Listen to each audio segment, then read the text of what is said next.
Good. How you doing? Yeah, it's busy. Went up to the Wisconsin Dells and hoping that I didn't get COVID. It was a little interesting up there. No masks on anybody, and when you're standing inside of a wave pool with like 80 other people with no masks on, you think a little bit. I mean, it's definitely there. I mean, you look out in the parking lot and there's license plates. I mean, I saw a New York license plate out there.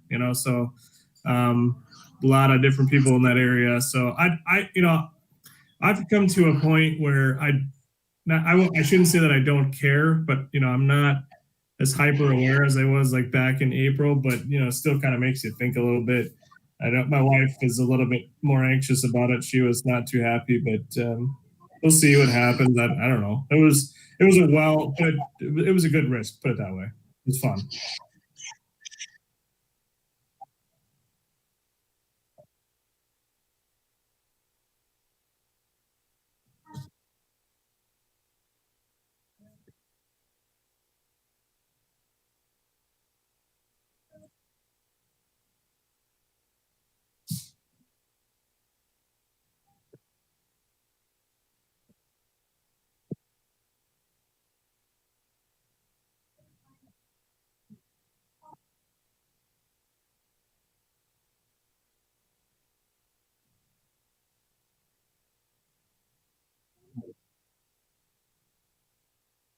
Hmm.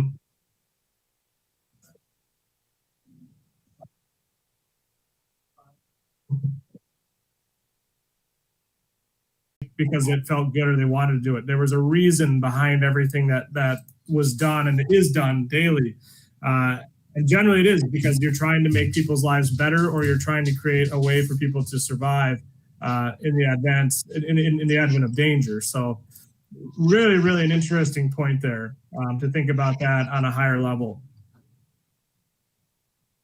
But in business, we don't think that way. In business, we look at dangers and we look at outside influences.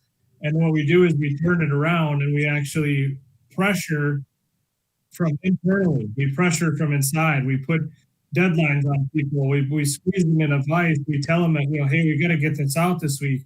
So what we're doing is we're creating internal stresses on our people to almost really unravel the inner fabric of our company um, versus focusing on the outside, which is where we should be focusing on the betterment of that group. Um, no, so the point there is that if we belong to this group and we feel trusted, we will face the danger. But if we have these internal forces, these internal pressures, we're probably going to focus on those. To use the example of, hey, we took on this big client and then we need to have this submitted to them by Thursday. Uh, get it done. I don't care what you have on your plate, get it done. So, me sitting in that desk, I'm looking at my boss telling me to get this thing done. I'm putting everything else aside. Say it's like six other quotes that I got to get out for really good contractors, but my boss has forced me internally to get this one done. Okay, so now let's fast forward. We didn't get that job because we got underbid. Okay, and now we've pissed off our six other clients that have now probably gone elsewhere, or we're spending more time with them trying to get their confidence back. So that I think is probably the most clear cut example. That probably happens every day of the week in some sort of business. Boss gets excited about something, pressurizes everybody on the floor to get something done or in the quoting room, whatever. That does get done. You lose it, but now you pissed off six, seven other people because you've really lost alignment in your goals, lost your vision. You were just hyper focused on that one thing, and that's really not the way to do things. That's really kind of what we talk about. Not having a successful group that we talk about, that safety circle, not having everything gluing and meshing right. Just really unraveling things from inside rather than focusing on the outside.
Mhm.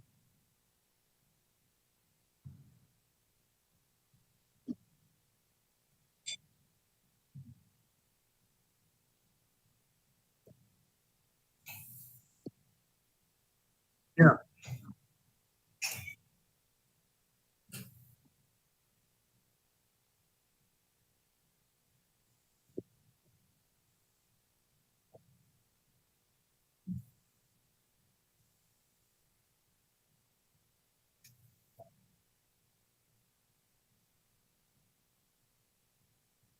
yeah, yeah. And there's a section on page 42 that I really want to focus on. This is called "In the Beginning," and it talks about us as our chemical makeup, Homo sapiens, and how, like you just said, working together in a group. Um, our ability, this is a direct quote from the book, which I love. Our ability to work together to help and protect each other works so well, in fact, that our populations did more than survive; they thrive. We as human beings have a very very complex nature that we like to work together in teams and we like to solve problems. Those two things put together are a very powerful combination that is unmatched. Really, I mean, you can't really match that if it's all working together. Now, if you throw a piece of dynamite in there and blow that up, that's where you start having problems. That's where the machine starts breaking down, if you will. But this is a great, like, to read this section in the beginning over and over again, talking about how our neocortex functions and how we have an innate ability through time to solve problems and solve problems in groups, complex problems, so much so that we actually alter our physical environment to make those problems fixed. We literally have the power to change the environment. That's the human being's power. And that's crazy. I mean, it's crazy to think about from a very, very complex nature level. We have the ability to control everything that we can possibly control. How we do it is up to us.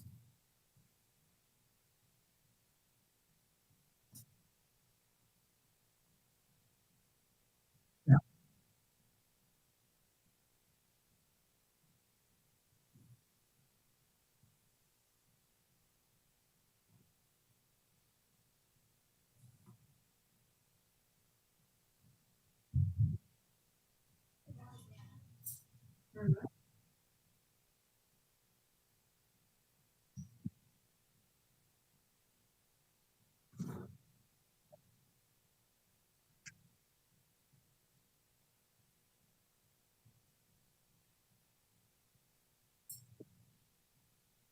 Yeah. Yeah.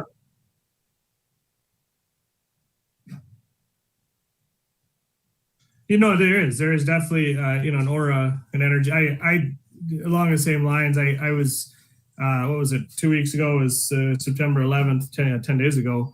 I was reading an interesting quote on there about September 12th, and and how the world needs more September 12th, 2001. In the world today, we need more of that September 12th nature. And I got to thinking about it, and I remember September 12th and how we as a nation really came together. I mean, like, I remember feeling myself, I wanted to go to New York and try to help out. I wanted to. At the time, I was, 17 years old. I wanted to try to help out, and no, I can't do anything, but you just wanted to be there for those people. Um, and how it really kind of, really brought everybody together.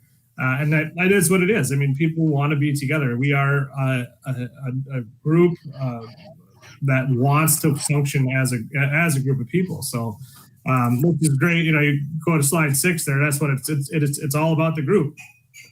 Um, that's the nature of the beast. It is all about the group. We understand that when we're put in a situation, we help protect the sick and the elderly. We put the strongest out in front. It goes all the way back to, again, to Cro-Magnon man, where the men went out and hunted, the women stayed back, and took care of the cave or whatever, raised the children, taught the children. The men went out and faced the danger, and as it's grown, we have changed as a society. It's different now, but there is definitely a role playing going on. No matter if you're talking about your own family in your house, your organization that you work for, your community, there's definitely a role to be played in every single one of those scenarios, and we play that role every day. So this, and yeah, and that's the thing. I mean, there's a reason why in an office setting people congregate around the water cooler. There's a reason why people want to get lunch together. There's a reason why people want to get drinks after work.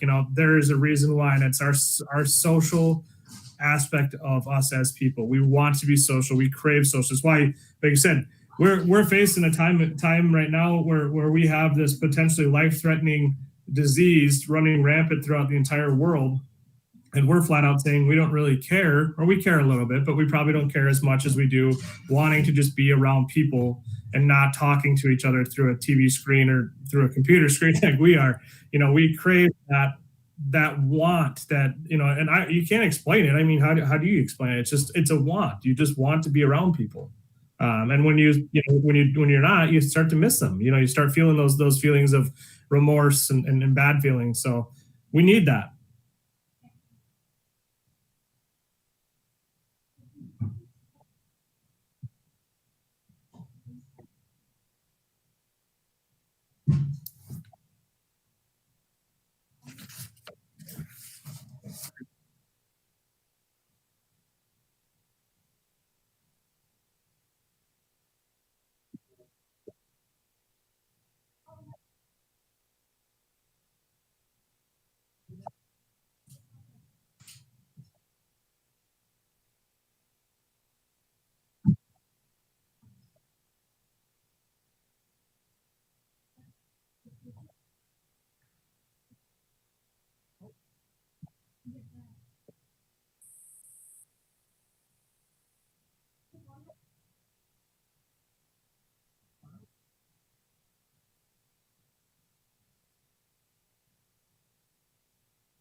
Mhm.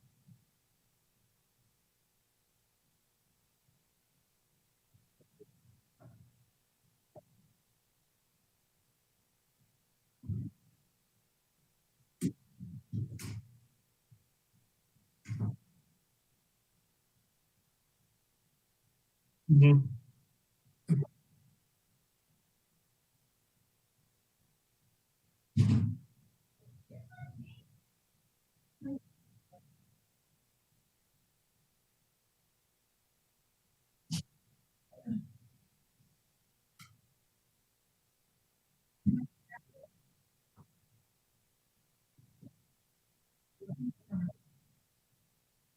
Mhm.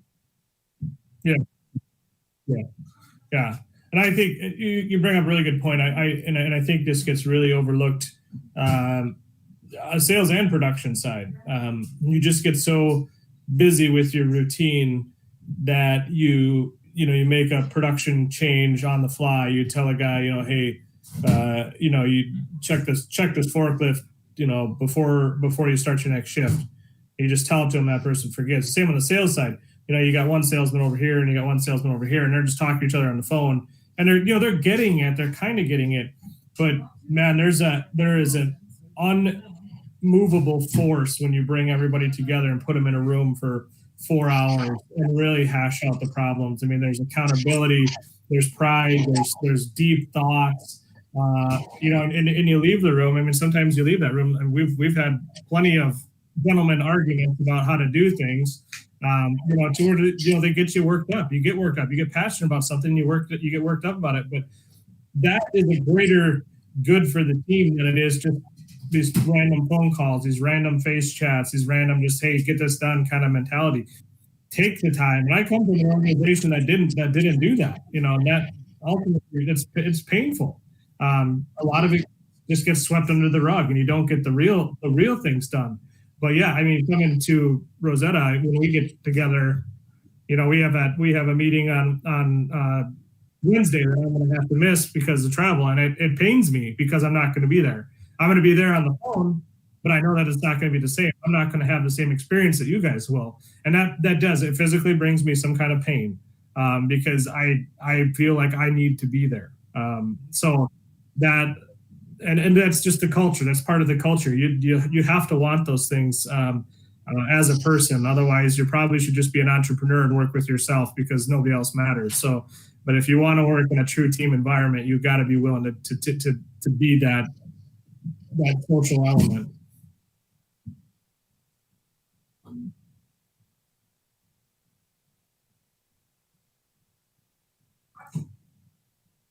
Hmm.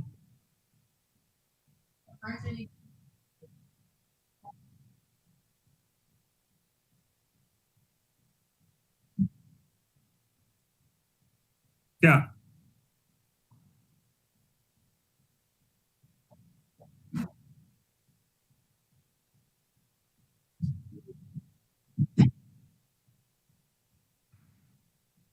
yeah,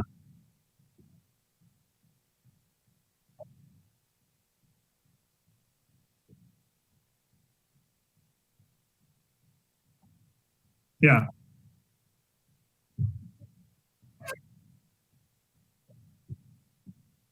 Yeah. Well, it's that last point there. I mean, our success as a species wasn't luck. It wasn't blind luck that we've gotten this far.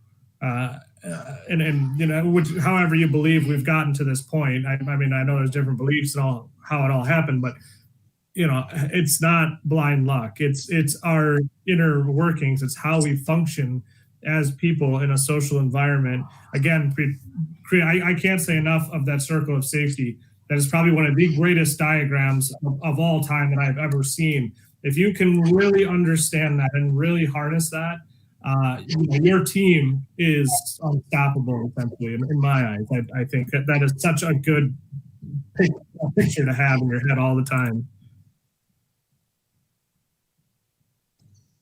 So this next slide is kind of a teaser into what we're going to be talking about next week, but they do preface it a little bit, and this is diving even deeper and into the physiology of human beings and how we function. It's what's called the human paradox, and we as humans, we really crave these four primary chemicals to be functioning inside of our bodies: endorphins, dopamine, serotonin, and oxytocin.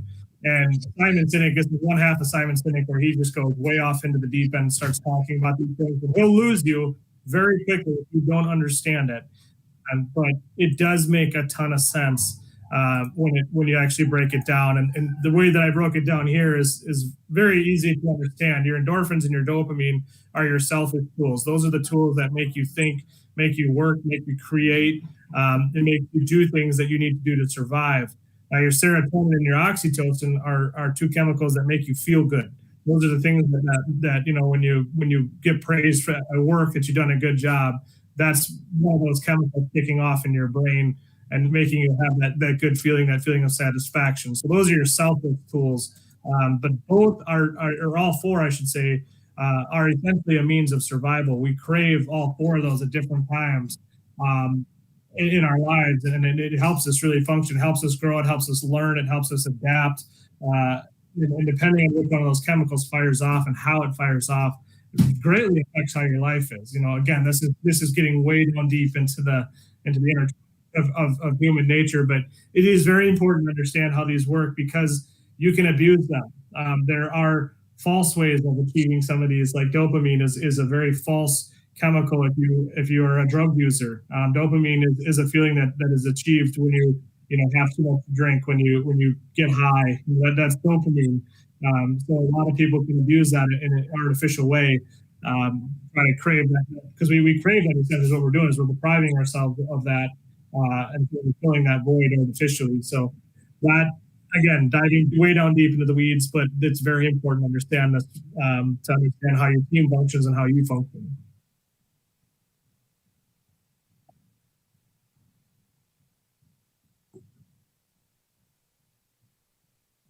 Yeah, it is. And I mean, the next chapter is EDSO, and that's EDSO stands for endorphins, dopamine, serotonin, and oxytocin. That's what that stands for. So next week, we're going to talk exactly about what those things really mean, how they're achieved, how they affect your body, how you can artificially replace them, if so choose be. So we're gonna dive deep into that bowl of spaghetti next week and talk about that. But it is very interesting. It's one of those. This chapter, next chapter is one of those ones where you feel those feelings, but you don't know where they come from, and you don't know how you get them. And these two chapters will really kind of clear that picture up a little bit. And then the next time you get those feelings, you understand it now. Now you understand it. Well, now you can start thinking about ways to potentially increase them or decrease them if they're negative. So it's very important to understand it. I mean, when I first watched I was going to talk about EDSO, I had to watch it 50 times to try to understand where in the hell he was coming from. But after I actually truly understood it, it does really. I think it makes you a more effective human being. Essentially, I'll be that bold and say that you will be a more effective human being if you understand EDSO top to bottom.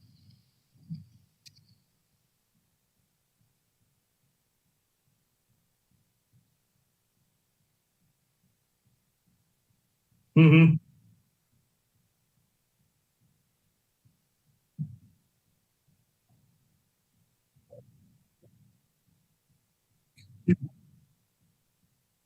It'll be a good one. It'll be one not to miss for sure. Like I said, this first chapter really just kind of set the table, lays it out for what's going to be talked about, and it is kind of interesting. It's really I never thought of it that way. I was just you just thought that when somebody tells you that they love you and it makes you feel good, it just because they said I love you and it makes you feel good. You don't really know about all the reactions that are going off inside your head and inside your body. And but to understand that, I think is really kind of harnessing a power that you didn't know was even there. So it's really cool.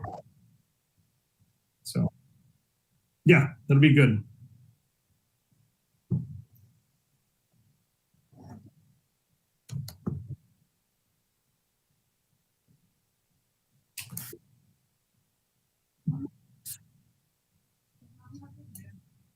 Yep.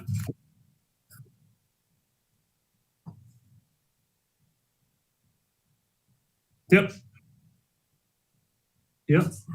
Yeah, we'll be back on Monday for sure. Hopefully after another Packers win. We're 2-0 right now, so got to go for 3-0 down in New Orleans. Yeah. Yep.